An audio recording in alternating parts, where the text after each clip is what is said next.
다음과 같이 곡선 y는 마이너스 3x제곱 플러스 2x와 x축으로 둘러싸인 도형을 y는 mx가 나누겠대요. 나누는데 위쪽과 아래쪽의 넓이를 s1과 s2라고 하겠대요. 자, 이렇게 2차 곡선이 있고 여기에 원점을 지나는 직선이 이 넓이를 나눌 건데, 그때 위쪽으로 잘린 부분을 s1, 아래쪽으로 잘린 부분을 s2. 근데 그 녀석의 넓이의 비가 1대 7이 되도록 하는 m의 값을 찾아봐라 라고 이렇게 문제에서 얘기를 했습니다.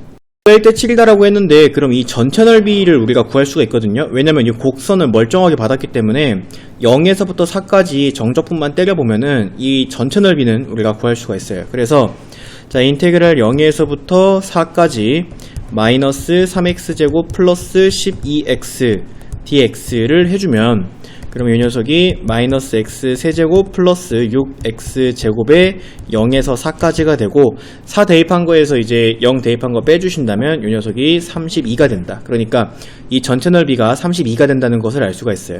근데 이 32를 1대 7로 나누어 갖는 거잖아요. S1과 S2가. 그러니까 얘가 4, 얘가 28로 나누어 갖는구나. 그러니까 여기 넓이가 4고 여기 넓이가 28이구나 라고 이렇게 생각을 해줄 수가 있는 거죠. 자, 그랬을 때 m의 값을 찾아봐라 라고 얘기를 했는데, 그러면은 우리는 이제 선택의 기로에 섰죠. 그러니까 이 위의 부분의 넓이가 4다를 이용해서 문제를 푸는 게 더 쉬울지, 아니면 이 아래 부분의 넓이가 28이다를 이용해서 문제를 푸는 게 더 쉬울지는 고민을 해봐야 돼요. 자, 근데 그 고민은 그렇게 오래 가지 않죠. 왜냐면은 어쨌든 간에 이 교점이 필요한 건 사실이에요. 이 교점이 필요하고, 만약에 아래 넓이로 구하려고 한다면 이쪽의 삼각형은 따로 구하고 이쪽은 이제 이 2차 함수를 적분해서 이 교점까지, 교점에서 4까지의 넓이를 따로 구해서 왼쪽과 오른쪽의 넓이의 합으로 우리가 문제를 풀어야 됩니다. 근데 만약에 이 위쪽으로 문제를 풀 때에는 이 곡선에서 직선까지 둘러싸여져 있는 부분으로 이 교점까지, 0부터 이 교점까지를 한 번에 정적분으로 구할 수가 있기 때문에 이 위로 구하는 것이 훨씬 더 쉬울 거예요. 자, 그리고 중요한 건 이제 이 교점의 좌표가 되기 때문에 이 2차 함수와 이 1차 함수를 우리가 연립해 주도록 할 겁니다. 자, mx는 마이너스 3x제곱 플러스 12x다 이렇게 같다라고 놓고요. 그러면 3x제곱에 플러스 m-12의 x는 0이다가 되고, x로 묶으면 3x 플러스 m-12는 0이다가 됩니다. 이때 이 왼쪽에서 는 0을 만족시키는 x의 값이 0 또는이 나오는데, 이때 이 0은 바로 이 0을 얘기하는 거예요. 직선과 이 곡선이 만나는 또 다른 점이죠. 시작하는 점. 이 오른쪽에 있는 x가 마이너스 3분의 m-12가 나오는데, 바로 요 x의 값이 여기죠. 여기 이 좌표가 요 교점, 두 번째 교점의 좌표가 요 마이너스를 분자로 옮길게요. 그러면 3분의 마이너스 m 플러스 12가 바로 요 교점의 좌표구나 라고 우리가 알 수가 있습니다.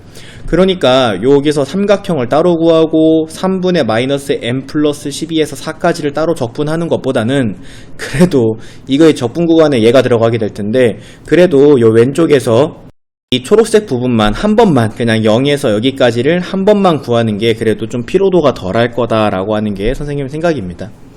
자, 그럼 이제 요 초록색 부분의 넓이가 4다라고 하는 식을 세우도록 할 건데요. 그때 2차 함수가 직선보다 위에 있으니까 2차 함수에서 직선을 뺀 것을 여기 0에서부터 3분의 마이너스 m 플러스 12까지를 적분을 해줘야 될 거예요. 식을 세워보면은 인테그랄 0에서 3분의 마이너스 m 플러스 12까지 2차 함수 3 마이너스 3x 제곱 플러스 12x에서 직선 mx를 뺀 것을 dx 이렇게 해주시고, 이것의 결과가 4가 나와야 된다라고 이렇게 식을 세워주시면 되겠습니다. 자, 그럼 마이너스 x 세제곱에 플러스 6x 제곱에 마이너스 2분의 mx 제곱 에 0부터 3분의 마이너스 m 플러스 12까지가 4다 라는 식을 이제 얻을 수가 있고요. 위에 거 대입한 거에서 아래 거 대입한 거 빼주시면 되는데요. 자, 위에 거 먼저 대입할 건데, 위에 거 대입할 때요, 세제곱이기 때문에 마이너스는 여기 영향을 받습니다. 그죠? 홀수 제곱이니까. 그래서 얘가 3분의 m-12의 세제곱이다라고 이렇게 해줄 수가 있어요. 이게 그냥 마이너스 m 플러스 12의 세제곱이지만 앞에 있는 마이너스를 그 속으로 집어넣을 수가 있습니다. 홀수 제곱이기 때문에. 그래서 이렇게 해줄 수가 있고요. 그 다음에 이제 얘를 여기 제곱에다가 대입을 할 때에는 어차피 제곱 안에서는 a-b의 제곱이나 마이너스 a 플러스 b의 제곱이나 서로 같죠.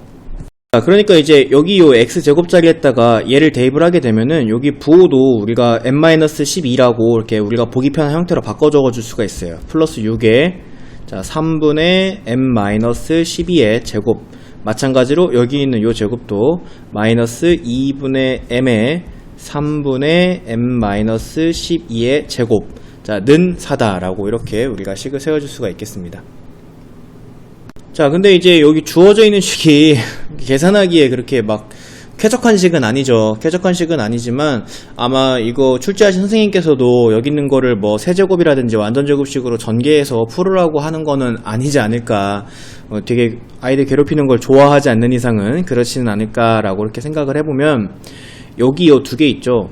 요 두 개가 3분의 n-12의 제곱을 문자처럼 생각을 해보면 이때 이 앞에 있는 플러스 6과 마이너스 2분의 m이 개수가 됩니다. 그죠? 그러니까 여기다가 할게요. 자, 6 마이너스 2분의 m이다 라고 하는 거가 따로 있고, 여기에 3분의 n-12의 제곱을 이렇게 묶어줄 수가 있는 거예요. 그랬을 때 얘를 통분을 하잖아요. 그러면 2분의 12-m이 생겨요. 여기는 3분의 m-12가 생기고요. 자, 이렇게 우리가 바꿔 적어 줄 수가 있고요. 이때 여기서 마이너스를 밖으로 빼면 2분의 마이너스 앞으로 빠지고 n-12 곱하기 여기 제곱이죠. 자, 3분의 n-12의 제곱이 되면서 n-10이다라고 하는 저 문자를 우리가 통일시켜 줄 수가 있습니다. 알겠죠? 자, 그럼 이제 요 녀석은 선생님이 여기 위에 있는 녀석, 야, 뒤에 거 두 개를 이렇게 계산했다라고 생각을 하고 한번 바꿔 적어 볼게요. 첫 번째 항은요, 3의 세제곱이니까 27분의 n-12의 세제곱 이렇게 되죠. n-12의 세제곱. 자, 그 다음에 이제 여기 뒤에 있는 두 개는 요렇게 묶이게 되겠는데, 얘가 마이너스 2분의 n-12 곱하기 9분의 n-12의 제곱 는 4다가 됩니다. 자, 이걸 실제로 곱해주게 된다면 27분의 n-12의 세제곱 마이너스 18분의 n-12의 세제곱 는 4다가 돼요. 훨씬 더 보기 이제 쾌적해졌죠. 맞나요? 네. 자, 훨씬 더 이제 보기가 쾌적해졌습니다. 그래서 이 녀석의 양변에 54를 곱할 겁니다. 54를 곱해 주신다면 여기는 이 녀석은 2 곱하기 n-12의 세제곱 마이너스 여기는 3 곱하기 n-12의 세제곱는 4 곱하기 54는 216이다 라고 이렇게 계산해 줄 수 있죠. 그러니까 n-12의 세제곱은 마이너스 216이어야 되고요. 그러면 세제곱이 마이너스 216이 되는 그 숫자는 마이너스 6이 있죠. 그래서 우리가 m의 값이 6이다 라고 풀어주는 게 저 복잡한 이제 방정식을 푸는 가장 쉬운 방법이 아닐까 라고 이렇게 생각이 듭니다. 이렇게 풀지 않는다면은 세제곱도 다 풀어줘야 되고 완전제곱식도 두 개나 풀어줘야 되고 너무 힘들잖아요. 그래서 이렇게 풀어주시는 게 제일 빨라요. 그래서 m은 6이다가 나오고요.